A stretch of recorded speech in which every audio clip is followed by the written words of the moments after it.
Hello everyone. Today we are going to start a new chapter in geography, globe, latitude and longitude. जैसा कि आप सब जानते हैं कि हमने अपनी लास्ट वीडियो में चैप्टर 1 ख़त्म कर लिया है। अगर आप नहीं देखी तो चैनल में जाकर देख सकते हैं। तो अब बिना टाइम वेस्ट किए पढ़ते हैं दूसरा chapter, globe, latitude and longitude. इस चैप्टर में हमें मेनली बताया गया है, ग्लोब के बारे में बताया गया है और कुछ इमेजिनरी लाइंस के बारे में बताया गया है, जैसे इक्वेटर, लॉन्गिट्यूड्स एंड लैटिट्यूड्स। हमें पहले पैराग्राफ में बताया गया है कि अर्थ की शेप बिल्कुल गोल नहीं होती।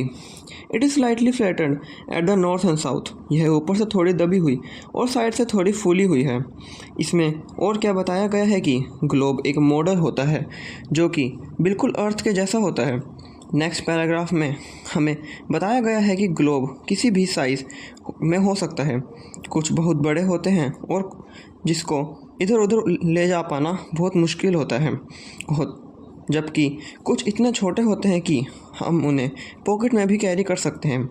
आगे हमें बताया गया है कि अर्थ बिल्कुल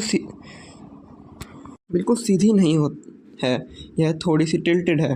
अगर आपने ग्लोब देखा है तो बहुत बढ़िया, और नहीं अगर नहीं देखा तो देखना एक बार। ग्लोब थोड़ा टिल्टेड होता है और वो अपनी एक्सिस पर घूमता है, बिल्कुल ऐसे जैसे अर्थ अपनी एक्सिस पर घूमती है।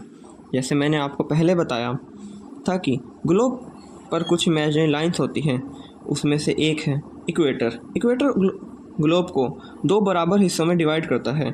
इक्वेटर 0 डिग्री पर होता है और ग्लोब को नॉर्थर्न और साउथर्न हेमिस्फीयर में डिवाइड करता है। अब आते हैं हम लैटिट्यूड्स।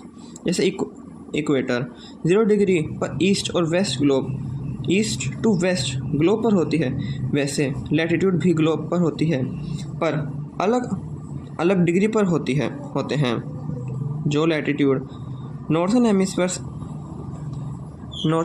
में होते हैं उन्हें नॉर्थर्न लैटिट्यूड्स कहते हैं, और जो साउथर्न हेमिस्फीयर में होते हैं उन्हें साउथर्न लैटिट्यूड्स कहते हैं।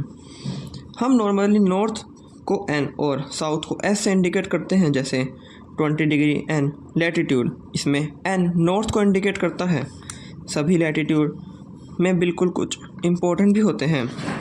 Tropic of cancer 23.5 degree north in northern hemisphere, tropic of capricorn 23.5 degree south in southern hemisphere, arctic circle at 66.5 degree north of the equator, antarctic circle 66.5 degree south of the equator and the equator 0 degree. Next है heat Jones.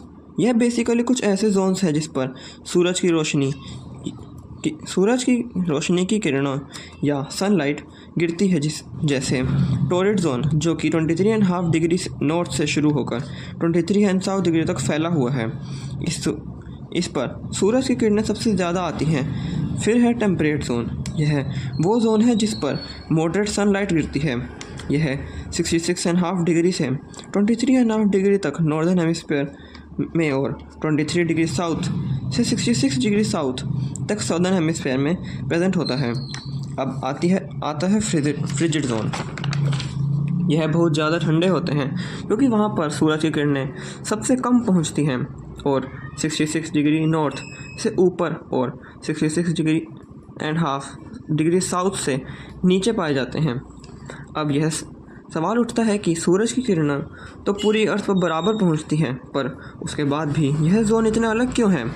इसका जवाब है कि सूरज की किरणें जितनी ज़्यादा slant होती जाएंगी उतनी ज़्यादा हीट और लाइट भी कम होती जाएगी।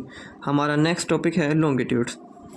लॉन्गिट्यूड भी लैटिट्यूड की तरह ही होते हैं, पर लॉन्गिट्यूड ग्लोब पर वर्टिकली होते हैं, north to south.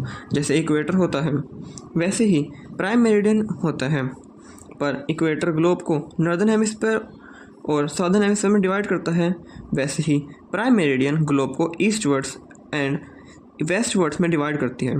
0 degree longitude Greenwich को पास करता है, जहां ब्रिटिश की रॉयल ऑब्जर्वेटरी है।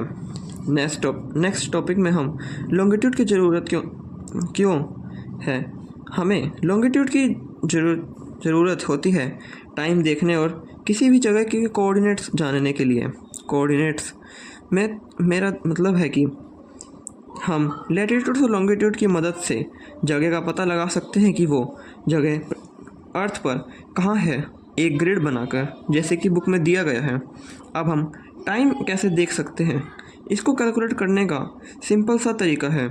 The earth rotates 360 degree in about 24 hours, which mean 15 degree an hour और 1 degree in 4 minutes. Thus, when it is 12 noon at Greenwich, the time at 15 degree east of Greenwich will be 15 multiplied 4 minutes, i.e. 1 hour ahead of Greenwich time, which means 1 p.m. But at 15 degree west of Greenwich, the time will be behind the Greenwich time by 1 hour, i.e. it will be the 11 a.m. And now it's time to study next topic. Why do we need a standard time? जैसा हमने पहले पढ़ा था कि जब degree east की तरफ बढ़ती है तब टाइम बढ़ता है और जब वेस्ट की तरफ बढ़ती है तब घटता है। इसी तरह इंडिया 82.5 डिग्री ईस्ट और 82 डिग्री 30 ईस्ट है। इसका मतलब इंडिया का टाइम ग्रीनविच से 5.5 हार्स आगे है। सभी देशों का अपना टाइम जोन है। रशिया के सबसे ज़्यादा टाइम जोन्स हैं, 11 टाइम जोन्स हैं। हमारी अर्थ 24 टाइम जोन्स में डिवाइडेड है और एक जोन 15 डिग्री कवर करता है। अब हमारा ज्योग्राफी का चैप्टर ख़त्म हो गया है और अब मैं कुछ स्क्रीन शेयर कर रहा हूँ जिसमें इंपॉर्टेंट क्वेश्चन और एनसीईआरटी बुक की एक्सरसाइज है।